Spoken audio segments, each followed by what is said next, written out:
Everyone, welcome back to my channel smart study with doctor Sandeep. आज इस वीडियो में हम बात करेंगे एमएड सेकेंड सेमेस्टर के paper educational studies and system के प्रीवियस ईयर क्वेश्चन पेपर का सॉल्यूशन के बारे में। हमारे पास जो क्वेश्चन पेपर है वो मई 2024 का है और एमएड सेकेंड सेमेस्टर के इस पेपर में कहीं ना कहीं हमारा कुछ ऐसा इंटर रिलेशनशिप निकल कर आएगा, इंटर डिसिप्लिनरी अप्रोच जो हम कहते हैं कि इसमें कुछ कंटेंट हमें ऐसे भी मिलेंगे जो किसी दूसरे सब्जेक्ट में भी रिलेट करते हैं। स्टार्ट करते हैं। MEd examination May 2024 educational studies and system, इसका कोड है F2001। 3 भाग है, सेक्शन ए, सेक्शन बी और सेक्शन सी, जैसा यूजुअली रहता ही है। बात करते हैं फर्स्ट क्वेश्चन की। तो पहला क्वेश्चन है differentiate between curriculum and syllabus, कि पाठ्यचर्या और पाठ्यक्रम। जनरली देखा जाए तो दोनों के सेंस लगभग एक जैसे ही निकलते हैं जब हम साधारण बोलचाल में यूज करते हैं, लेकिन दोनों में फर्क है, वही डिफरेंस पूछा गया है। तो हमें बताना पड़ेगा पाठ्यचर्या और पाठ्यक्रम। एक जनरल मीनिंग डेफिनेशन से भी हम स्टार्ट कर सकते हैं, या हम सीधा डिफरेंस स्टार्ट करें और डिफरेंस का जो फर्स्ट पॉइंट आएगा वो उनके अर्थ और परिभाषा आ सकती है। डिपेंड करता है आप कैसे अपने आंसर को अटेम्प्ट कर रहे हैं। नहीं तो पहले उनका मीनिंग और डेफिनेशन बताइए, उसके बाद उनका डिफरेंस बताना स्टार्ट कीजिए कि कैसे पाठ्यचर्या और पाठ्यक्रम एक चीज होते हुए भी भेद करती है और कैसे ये एक दूसरे के साथ जुड़ी हुई रहती है। अगला क्वेश्चन आता है हमारा, what do you understand by educational sociology, कि शिक्षा के समाजशास्त्र, शैक्षिक समाजशास्त्र से आप क्या समझते हैं। तो हमें बताना पड़ेगा शैक्षिक समाजशास्त्र। यहाँ साइकोलॉजी वर्ड आ गया है, साइकोलॉजी नहीं है, यहाँ पर सोशियोलॉजी है।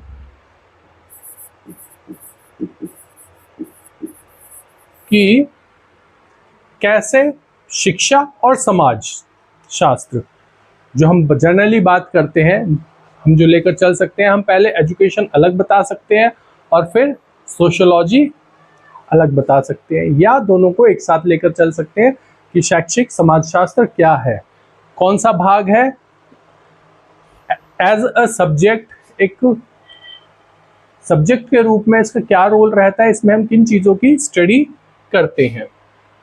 तो नेक्स्ट क्वेश्चन आता है, write the role of headmaster in education, की शिक्षा में प्रधानाध्यापक की भूमिका लिखिए। तो हमें बताना पड़ेगा हेडमास्टर के बारे में। उस स्कूल लेवल्स पर हेडमास्टर्स होते हैं, उनकी क्या रिस्पॉन्सिबिलिटीज होती है, क्या कार्य प्रणाली रहती है, क्या जिम्मेदारियां रहती हैं स्टूडेंट के प्रति, विद्यालय के प्रति, प्रबंधन के प्रति। लेकिन शॉर्ट में है तो हमें पहले हेडमास्टर के जनरल इंफॉर्मेशन देनी पड़ेगी और फिर उसके रेस्पॉन्सिबिलिटीज, रोल्स और अकाउंटेबिलिटी, उनके बारे में हमें पूरा विवरण देना है। फिर बात आती है, write the role of media in promotion of education, कि शिक्षा के प्रचार प्रसार में मीडिया की भूमिका लिखिए। तो जब हम मीडिया चीज पर आ रहे हैं तो हमें देखना पड़ेगा कि मीडिया के साथ कोई स्पेशल वर्ड तो नहीं जुड़ा हो, जैसे मल्टीमीडिया या प्रिंट मीडिया या ऑनलाइन मीडिया आज के टाइम के सेंस में देखा जाए। क्योंकि मीडिया वर्ड आया है तो हम सभी प्रकार के मीडियाज को इसमें इंक्लूड करेंगे कि मीडिया से हम कैसे एजुकेशन का प्रचार प्रसार करने में यूजफुल है। तो हमें बताना पड़ेगा मीडिया, जनरली में मीडिया क्या है। अगर ये इसके साथ प्रिंट मीडिया होता तो अलग हो जाता मीडिया, मल्टीमीडिया होता तो अलग हो जाता। तो मीडिया के बारे में बताएंगे और फिर कैसे media promotion with reference to education, कि शिक्षा के प्रचार प्रसार के लिए मीडिया का क्या रोल रहता है, कैसे मीडिया एजुकेशन को प्रचार करने में, प्रसार करने में, उसका विस्तार करने में हेल्पफुल है। फिर अगला क्वेश्चन आता है, what do you understand bye academic freedom, शैक्षिक स्वतंत्रता से आप क्या समझते हैं। तो समझाना पड़ेगा कि पहले शैक्षिक स्वतंत्रता का सेंस क्या निकल कर आती है। भाई ऐसा तो है नहीं कि शिक्षा है और स्वतंत्रता भी है, तो जो चाहे जैसा चाहे वैसा पढ़ ले, जब चाहे जिस क्लास का चाहे वैसा पढ़ ले, नहीं। तो हमें समझाना पड़ेगा कि शैक्षिक स्वतंत्रता क्या है, किस तरीके से इसका उपयोग शिक्षा के क्षेत्र में किया जा रहा है, और फिर हमें उस पर एक शॉर्ट नोट तैयार करना है। इसी चीज़ को डीपली एक्सप्लेन करेंगे। सेक्शन ए में इतना ही। फिर बात आती है सेक्शन बी की। सेक्शन बी में आते हैं। सेक्शन बी हमारा शॉर्ट आंसर टाइप क्वेश्चन है। इसमें फर्स्ट क्वेश्चन कहता है हमारा, explain the principle of curriculum construction, कि पाठ्यचर्या निर्माण के सिद्धांतों को स्पष्ट कीजिए। जब हम एक पाठ्यचर्या बना रहे हैं, एक करिकुलम डेवलप कर रहे हैं, तो उसके कौन से प्रिंसिपल्स हैं, कौन से स्टेप्स हैं, उनका प्रॉपरली डिस्क्रिप्शन हमें देना है। तो हमें बताना पड़ेगा what is curriculum. Meaning definition से ही मोस्टली हम स्टार्ट करते हैं। इसके सिद्धांत क्या है, उसकी प्रकृति क्या है, आवश्यकता क्या है, उपयोग क्या है, उसके विस्तार से पूरी चर्चा करनी है। और फिर जो कंसेप्ट्स हैं फॉर कंस्ट्रक्शन ऑफ करिकुलम, उसको ब्रीफली एक्सप्लेन करेंगे कि हम जब एक करिकुलम को डिज़ाइन कर रहे हैं तो करिकुलम को डिज़ाइन करने में कौन से स्टेप्स, कौन से प्रिंसिपल्स का किस प्रकार से यूज़ किया जाता है, ताकि जो हमारे ऑब्जेक्टिव्स हैं, करिकुलम के जो ऑब्जेक्टिव्स हैं, जिन उद्देश्यों को ध्यान में रखकर उस पाठ्यचर्या का निर्माण किया जा रहा है, वो प्राप्त किए जा सकें। अगला क्वेश्चन आता है, explain the relationship of education to philosophy, कि शिक्षा का दर्शन के साथ संबंधों की व्याख्या कीजिए। कि शिक्षा और दर्शन के आपस में कैसे संबंध है, क्या संबंध है, कैसे शिक्षा दर्शन को प्रभावित करता है और दर्शन कैसे शिक्षा को प्रभावित करती है। सेम वही चीज आएंगी कि हमें पूरे ब्रीफली एजुकेशन को समझाना है, फिलॉसफी को समझाना है, और फिर इनके बीच में जो आपसी संबंध है, इंटर रिलेशनशिप है, कैसे ये एक दूसरे को प्रभावित करते हैं। कि दर्शन और शिक्षा एक ही सिक्के के दो पहलू हैं, तो साधारण तौर पर हम कहते हैं। तो यहाँ पर हमें वो सारे पॉइंट्स एक्सप्लेन करने हैं कि कैसे दर्शन शिक्षा को प्रभावित कर रहा है, शिक्षा कैसे दर्शन को प्रभावित कर रही है, ये एक दूसरे को कैसे इनके संबंध है, वो पूरा डिस्क्रिप्शन आना है। फिर नेक्स्ट क्वेश्चन आता है, describe the contribution of technology in promotion of education, कि शिक्षा के प्रचार प्रसार में तकनीकी के योगदान का वर्णन कीजिए। शॉर्ट में आया था मीडिया का प्रचार प्रसार में, और अब आया है तकनीकी का।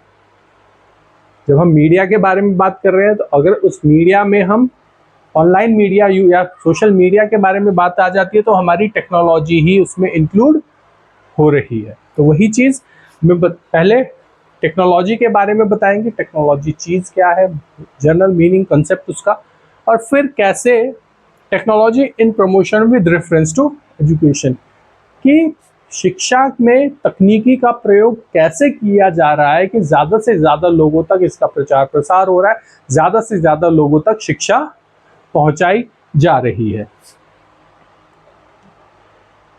इसके बाद आता है हमारा सेक्शन सी। सेक्शन सी में लॉन्ग एसे टाइप क्वेश्चन आते हैं हमारे। पहला क्वेश्चन आता है, what is social change, how does education bring social change, discuss, कि सामाजिक परिवर्तन क्या है, शिक्षा कैसे सामाजिक परिवर्तन लाती है। तो यहां पर फिर से शिक्षा को अब समाज के साथ जोड़ दिया है।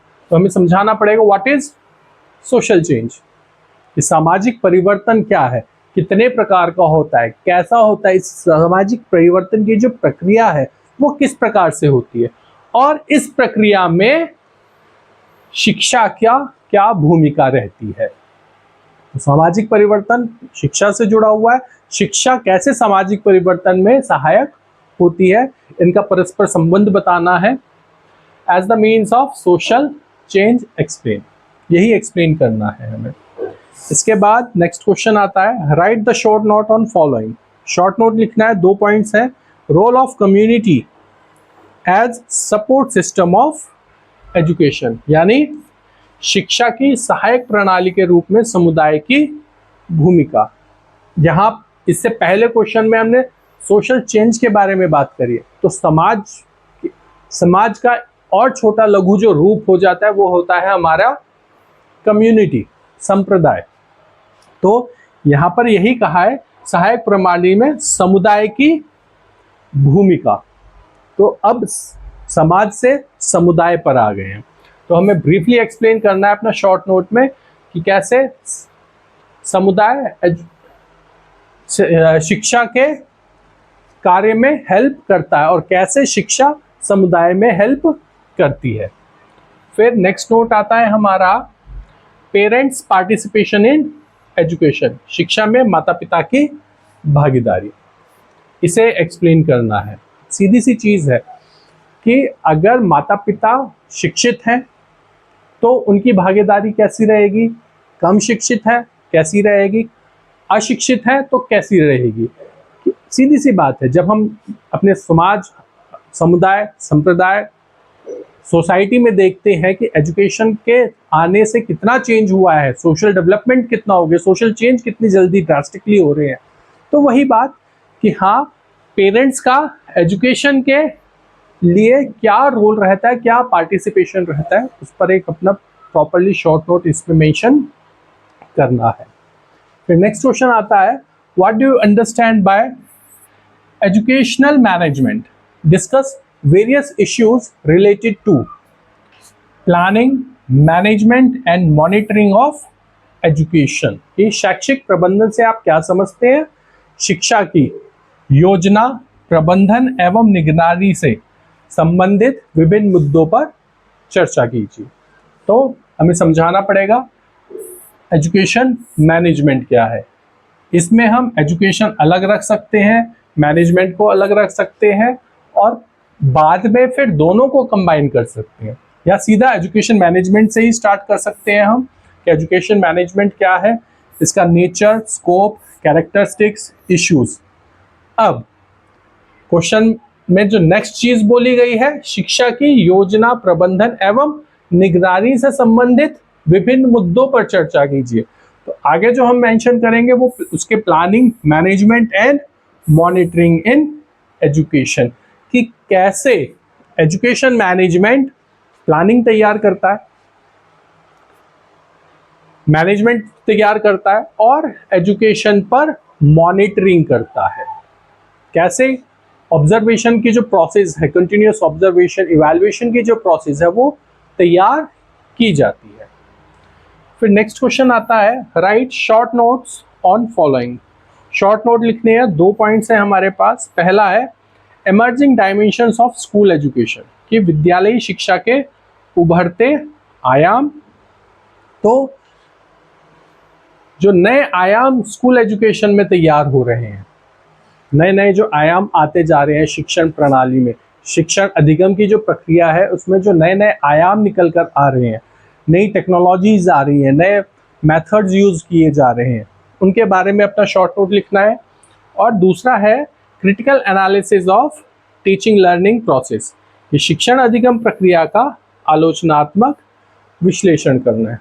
तो क्रिटिकल एनालिसिस करेंगे टीचिंग लर्निंग प्रोसेस का। अब जब हम क्रिटिकल एनालिसिस कर रहे हैं तो हमें क्रिटिकल एनालिसिस में यहाँ पर कोई बेसिकली ये नहीं पूछा गया कि प्रेजेंट के साथ करना है या पास्ट के साथ, तो हम किसी एक चीज़ प्रेजेंट के ऊपर क्रिटिकल एनालिसिस कर सकते हैं, यूज़ ऑफ टेक्नोलॉजी में के ऊपर क्रिटिकल एनालिसिस कर सकते हैं कि कैसे टेक्नोलॉजी के यूज से हम वर्तमान शिक्षा प्रणाली में सुधार ला रहे हैं, डेवलपमेंट ला रहे हैं, कैसे ज़्यादा बच्चों को शिक्षित कर पा रहे हैं, क्रिटिकल एनालिसिस करना है।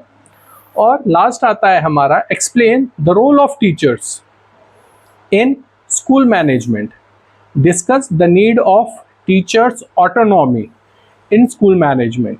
ये स्कूल प्रबंधन में शिक्षक की भूमिका स्पष्ट कीजिए और स्कूल प्रबंधन में शिक्षक स्वायत्तता की आवश्यकता की चर्चा कीजिए। तो यहाँ पर हमने स्वायत्तता के बारे में भी बात करी है टीचर के, और पहले जो क्वेश्चन में पूछा गया है वो है स्कूल प्रबंधन में शिक्षक की भूमिका। तो हमें समझाना पड़ेगा वही स्कूल मैनेजमेंट के बारे में, जैसे पहले भी बात आ चुकी है। उसके बाद टीचर ऑटोनॉमी, कि टीचर्स शिक्षक की जो स्वायत्तता है उसके बारे में, और role of teachers and school management. हम ये तो कहते हैं कि जब टीचर क्लासरूम में है तो वो एक मैनेजर की जिम्मेदारी भी निभा रहा है, जो आईके डेविस ने कहा है। तो वही बात कि अगर कक्षा में है तो प्रबंधक का रोल निभा रहा है, लेकिन अगर वो विद्यालय में है तो प्रबंधक का रोल किस प्रकार से उसकी जिम्मेदारी बनती है, नैतिक जिम्मेदारी बनती है उसकी। ऐसे में उसके साथ उसकी स्वायत्तता को भी जोड़कर देखा गया है, उसकी ऑटोनॉमी का भी ध्यान रखा जाए, उसके ऊपर कमेंट्स करने हैं।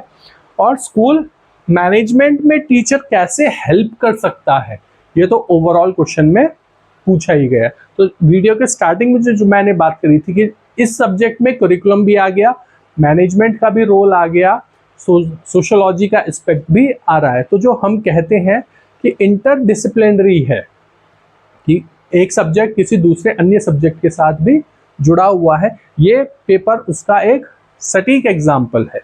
तो क्वेश्चन पेपर में जो क्वेश्चंस आए हैं वो अदर सब्जेक्ट के साथ भी जुड़े हुए हैं। इस वीडियो में इतना ही, मिलते हैं अगली वीडियो में किसी नए क्वेश्चन पेपर के साथ। तब तक के लिए धन्यवाद।